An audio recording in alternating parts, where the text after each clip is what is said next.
ನಮಸ್ಕಾರ ರೈತ ಬಾಂಧವರಿಗೆ. ಇವತ್ತಿನ ದಿವಸ ನಮ್ಮ ಈ ವಿಡಿಯೋದಲ್ಲಿ ಟೆಂಪ್ರವರಿ ಶೆಡ್, ರೇಷ್ಮೆ ಶೆಡ್ ಯಾವ ರೀತಿ ಮಾಡೋದು ಅನ್ನೋದರ ಬಗ್ಗೆ ಈ ವಿಡಿಯೋದಲ್ಲಿ ಸಂಪೂರ್ಣ ನಾವು ಮಾಹಿತಿಯನ್ನು ತಿಳ್ಕೊಳ್ಳೋಣ. ಇನ್ನೂ ಯಾರೆಲ್ಲ ನಮ್ಮ ಯೂಟ್ಯೂಬ್ ಚಾನಲನ್ನು ಸಬ್ಸ್ಕ್ರೈಬ್ ಮಾಡ್ಕೊಂಡಿಲ್ಲ ಅವರೆಲ್ಲರೂ ಈಗಲೇ ಸಬ್ಸ್ಕ್ರೈಬ್ ಮಾಡಿಕೊಂಡು ಪಕ್ಕದಲ್ಲಿರುವ ಬೆಲ್ ಬಟನನ್ನು ಒತ್ತಿ ಆಲ್ ಅಂತ ಕ್ಲಿಕ್ ಮಾಡಿಕೊಳ್ಳಿ.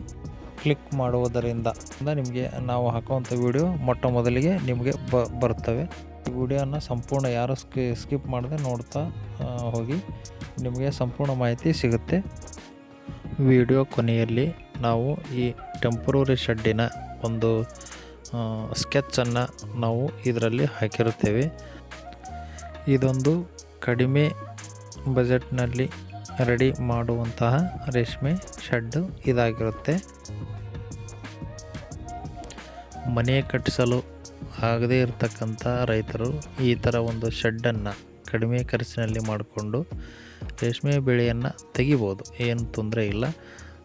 ಹಲವಾರು ಕಡೆ ಇಂಥ ರೇಷ್ಮೆ ಶೆಡ್ಡನ್ನು ನಿರ್ಮಾಣ ಮಾಡಿಕೊಂಡು ಹೆಚ್ಚಿನ ಒಂದು ಇಳುವರಿಯನ್ನು ತೆಗೆದಿರ್ತಕ್ಕಂಥ ಉದಾಹರಣೆಗಳು ಕೂಡ ಇದ್ದಾವೆ, ಏನು ತೊಂದರೆ ಇಲ್ಲ.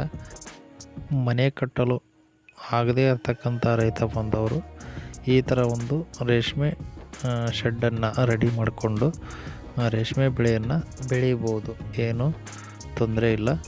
ಅದೇ ರೀತಿ ಹೆಚ್ಚಿನ ಒಂದು ಬಂಡವಾಳ ಯಾವುದೇ ರೀತಿ ಹಾಕುವ ಅವಶ್ಯಕತೆ ಇರೋದಿಲ್ಲ. ಈ ಶೆಡ್ಡು ಒಂದು 2ರಿಂದ 3 ಲಕ್ಷ ರೂಪಾಯಿದಲ್ಲಿ ರೆಡಿ ಆಗುವಂಥದ್ದು.